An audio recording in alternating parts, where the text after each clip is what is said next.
समजा आपला आयन मोमानीच्या घरी गेलाय आणि तो मोमानी क्या बाता करे. हा आई आई जाऊ बापूला काय म्हणतात?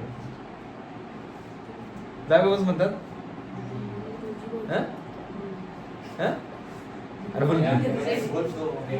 हाँ तर जिजाजी जिजू आया है तर फिर जिजू को काय जे काय पदार्थ बनवून ठेवले असतील ना खायला, जे काय असेल ते सगळं तुम्हाला जे जिजूला जे आवडतात ते, आणि आयनं भरपूर खाल्ला, पोट भरलं. पोट भरल्यानंतर आयन म्हणते बास आता आता अजिबात काय खाणार नाही. आणि त्यांनी पण काही जबरदस्ती केली नाही, बाबा एवढं खावाच म्हणून काय सांगितलेलं नाही.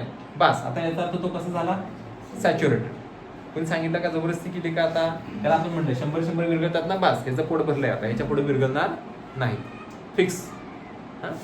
आता ही एक केस झाली सॅच्युरेटेड. समजते का? काल इथेपर्यंत समजलं का? रिपीट करू. आता पारसचा विषय काय समजलं? पारस पारसच्या लग्नानंतर